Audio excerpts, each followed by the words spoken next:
The investigation started in February of this year, and the arrests happened on September 4th. It all began with controlled purchases and using confidential informants and undercover police officers.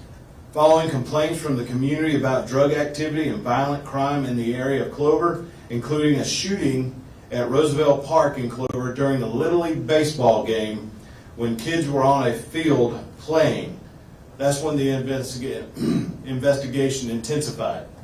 In this case, all the accused were part of a tightly knit, organized group, and it took nearly 8 months to infiltrate and gather sufficient evidence on everyone involved, leading to the arrests.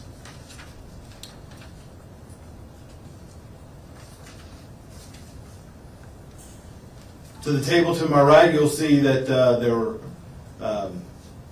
nearly 11 pounds of methamphetamine, 602 grams of cocaine, 388 grams, that's almost 0.8 pounds more than half a pound of fentanyl, 15 grams of crack, 1,595 grams of marijuana, 12 dose units of oxycodone, 12 dose units of Xanax and alprazolam, and also 13 firearms. One was stolen and one was a shot-off shotgun. More than $7,800 was seized. We're going to scroll through some of the people who were involved in this, the folks who were arrested.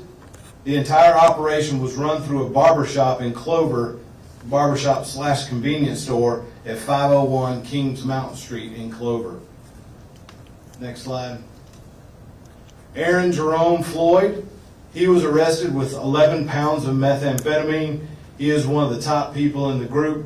He's a documented gang member and leader of the blood gang sets in Clover and the surrounding areas. Next slide. Frederick Stevens Jr. is currently out on bond from Charlotte for attempted murder, attempted first-degree murder, and assault with a deadly weapon with an intent to kill. Next slide. Houston Santonio Williams was in possession of 257 grams of fentanyl, that's half a pound, and if convicted, it's a mandatory minimum of 25 to 40 years, and Solicitor Brackett will talk about that here in a moment. Tamal Gerald Francis was located and arrested in Charlotte on the morning of the operation, that was September. He was in possession of approximately 20 grams of fentanyl, 8 grams of marijuana, and a handgun. He was entered into NCIC for our charges. However, he received a bond and was released from a Charlotte jail over the weekend. He is still at large. So if you know where Tamal Gerald Francis is, please call Crime Stoppers of York County at 1-877-409-4321 or go to crimestoppersofyorkcounty.com. Next slide. Cornell Anthony Tucker.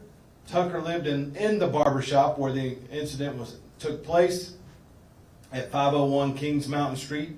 Tucker oversaw the daily operations at that location and also distributed drugs from that shop. Draquan Tyreek Starr, he was a suspect of an armed robbery that took place in Gaston County, North Carolina, hours before the operation took place on September 4th in York County. The remaining people, Traquise Robbins, Jarius Tariq Brown, Derek Maurice Middleton, Quantavious Kennedy, all also have narcotics and distribution charges. Next, I'd like to invite Sheriff Breeden for a few comments. Just want to reiterate and emphasize that, certain agencies and certain departments can't do this without the multi-jurisdictional drug unit. And without the cooperation of state, local, and federal agencies, some of these things aren't possible. So I think that's the big emphasis, is the success of the drug unit and everything that it does, and also the leadership. Chief Watts, for years, leadership that he's given me, also Chief Yurta, Chief Crosby, and Chief Trail will speak, but it's the entire drug unit and also the leadership that Solicitor Brackett has. And people just need to understand that those partnerships especially with federal agencies that come in and make this possible to go to other states and things like that. So that's really what the key is. These things can't happen in certain agencies without the partnership that everybody has. So, thank you. Good morning, Chief Grice, Clover Police Department. I want to reiterate everything that they all said, and I want to take this time to thank everybody that was involved from the local level all the way up to the federal level. Without any part of that, none of this probably would have happened. And as the sheriff mentioned, smaller agencies have a hard time with drugs because it takes so long, and there's intense investigations that has to happen. And here in York County, being part of the multi-jurisdictional drug unit, and with the relationship of all these guys that we all have, that's what made this happen. And I know that other agencies in other parts of the state and stuff have tried to pattern after this, and it didn't work nowhere near as good as it did. And I think that has to do with the personal relationships that we all have. But with that being said, having that team is the reason that there's criminals off the street today, drugs off the street, money that has been taken that these criminals were using to make their operation bigger and better, that police has it in their custody now. And all that's thanks to these guys that took care of that. And I want to thank all of them at this time for the help that we've received from them in the Clover area. Good morning. I'm Kevin Brackett, the solicitor for the 16th Circuit, the chief prosecutor here in York County. I appreciate everyone coming out today to learn about this incident and learn a little bit more about the work that's been done. At the outset, as is required and I am ethically bound to do, I have to remind everybody that these are charges at this point. They have not been convicted, and everybody charged with a crime in the United States is presumed innocent until they are proven guilty in a court of law beyond a reasonable doubt.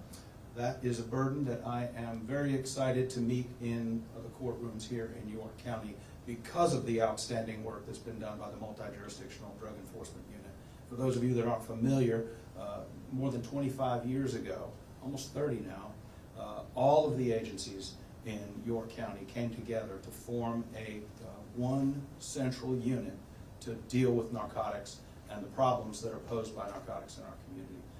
Every agency, every law enforcement agency, and my office have come together to address this issue, and this is an example of what happens when all these agencies come together and collaborate on an investigation. This is also an example for those of you that ever wonder about whether or not narcotics are a victimless crime.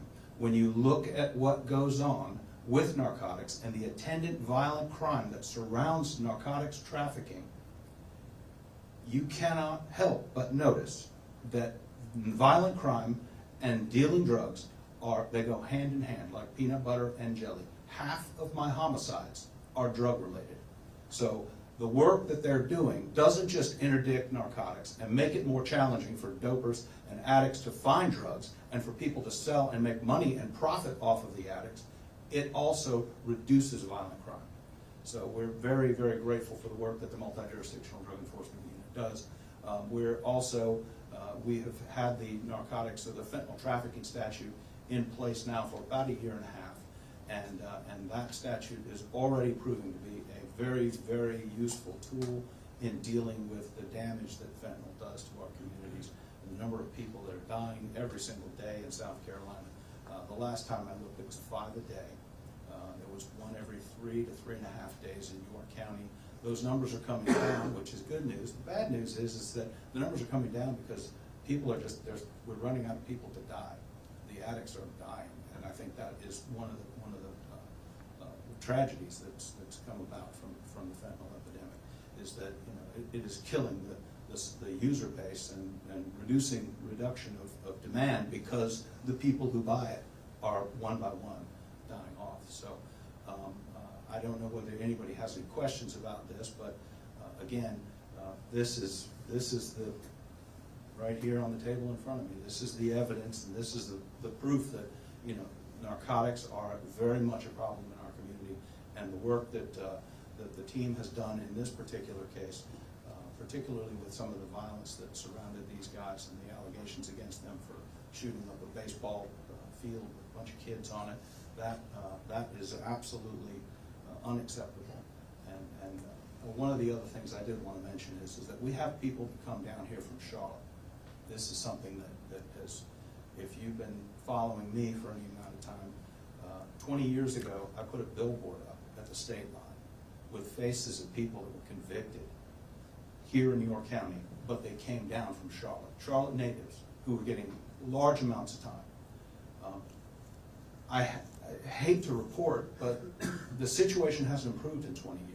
And I don't know what it's going to take to get Raleigh to take crime seriously in North Carolina. I have no influence over them, except to stand here in South Carolina and complain that their problems are washing over the border into my community, the community that we're responsible for keeping safe. So I implore Raleigh to start funding their criminal justice system appropriately so they can address their cases quickly, and do away with this structured sentencing policy that they put in place many years ago, which does not hold offenders accountable and does not scare them away from a life of crime. When they come down here, they experience true accountability. Up in Charlotte, they don't, because the criminal justice system there is not funded. When you ask for a jury trial up in North Carolina and Charlotte, it could take 3 years to get you into court. Here, we'll have you there in under a year. And when you get convicted, you will go to prison for a long period of time. So I take this opportunity to remind the criminal element in Charlotte that this is the last place you want to do business. And second, to ask Raleigh to once again take a hard look at how you're funding criminal justice and the policies that you're implementing in North Carolina to hold offenders accountable. Because until you do, we're going to continue to have this problem. And nothing's going to change in Charlotte, nothing's going to change in North Carolina until they address that. So thank you again for coming today, and we'll entertain any questions that you might have. I actually have a question pertaining to gangs. Is this entire group gang related or just the first individual? I would defer to somebody from the DEU, or if someone here wants to field that one. We haven't confirmed the entire group is, but several of them are. They haven't, what he said, in case you didn't hear, was they haven't confirmed the entire group is, but some of them are. Can you elaborate on exactly how this worked? I know a barbershop was involved. Was there some sort of work going on inside of the barbershop? Elaborate on that a little bit. Well, unfortunately, as you know, we can't go into the details. Cases are supposed to be tried in court, not tried in the media, so we can't go into the details and the evidence in too much detail, except to let you know that Clover is safer today than it was a couple of weeks ago because of the work that they've done. But we're not allowed to talk too much about the evidence and so forth, because that would potentially Generally speaking, can you say what was going on inside of the barbershop, generally speaking, without giving too much detail? From what I was told, that there was a barbershop / convenience store, and the operation was working out of that barbershop / convenience store. And that's about all we could tell you about it. Okay. Andrew Dice from the Herald, thank you for having us. Has a decision been made to prosecute these people in South Carolina State Court or Federal Court or both? And B, is there any reason to believe that the drugs came from Charlotte or anywhere else for that matter, and has this put a dent in what you would call a drug pipeline or a drug method to get drugs here? So currently, these people are all charged in state court, but we always review every single case to determine whether or not the most effective prosecution can take place in state or federal court. So we're always open to the possibility that our colleagues in the federal system might be the better way to go. Our fentanyl laws are tough in South Carolina, so oftentimes it's South Carolina is the best venue for that. I can't say where all these drugs came from. I know the fentanyl came from Mexico. I'm pretty confident about that. The precursors came from China, so we all kind of understand that.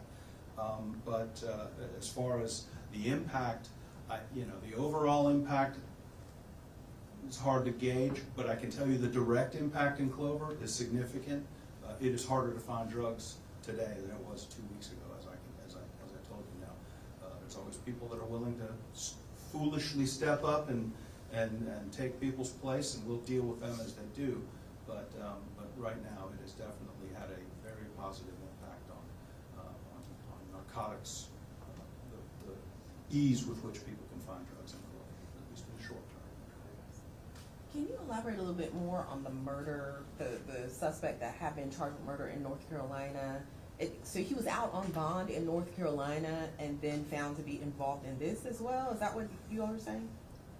I know that the individual was charged in North Carolina with North Carolina offenses. I know nothing about those. But he was arrested and released, and we were also looking at him at the same time for our incidents and our situation here in South Carolina. And that's one of the symptoms of having this underfunded system up there, is that the jail, the detention center in Charlotte, is chronically overcrowded. And they have to make really hard decisions about who they're going to hold. Even people that are dangerous, people that have shot and killed people here, I've had to go to North Carolina and beg the judges up there not to release them. Somebody who shot a police officer, didn't kill him, but shot a police officer, a highway patrolman some years ago, I had to go and sit in court and ask the judge not to set a bond, because they routinely set a bond on fugitives that are wanted in South Carolina, and these people don't show up. And they're forced to do that because their situation is so dire with the overcrowded docket and the overcrowded detention center. They can't hold them. So people that would not get a bond in South Carolina are released up in Charlotte, and they're released oftentimes to commit more crimes. Chief Rice, you mentioned that it's harder for smaller communities like Clover to have made a bus like this. Elaborate how big of a bus this is for the size of Clover and what the message sends to the folks who are looking to see this video. This is probably more drugs they've seen in their entire lifetime, and you all have been able to do this in a couple of months. That is correct. There's drug trafficking and stuff that goes on just about every day. Some on a smaller scale. But this is a huge scale for what we're seeing in our area. I hope there's no more operations that's this big in Clover. If there is, I'm not aware of it at this time. But this affects from the small people all the way up to the big people, and it affects people from every walk of life.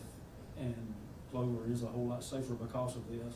And there's no way that a smaller agency, a lot of smaller agencies that are around that could put the personnel out to do what needs to be done if we didn't have the structured multi-jurisdictional task force that we have that can devote the time and the expertise to do what they did. They performed this with precision, with great knowledge and everything, and they crossed every T and dotted every I, and did an excellent job. And that was something that we're part of it, but we couldn't do it by ourselves.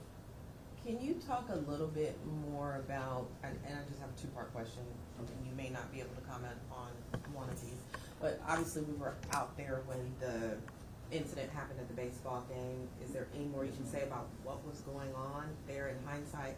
And then the second question has to do with the community aspect of this. It was mentioned that some of this investigating started in February. Arrest obviously took place more recently. Can you talk about what from the community led to all of this? The incident that happened at the baseball game, I can't say a whole lot about it because I still think that's pending in court. I don't really think it hindered the case, but that did put a spotlight on some of the activity and stuff that was going on, even though that started somewhere else and moved to the baseball game.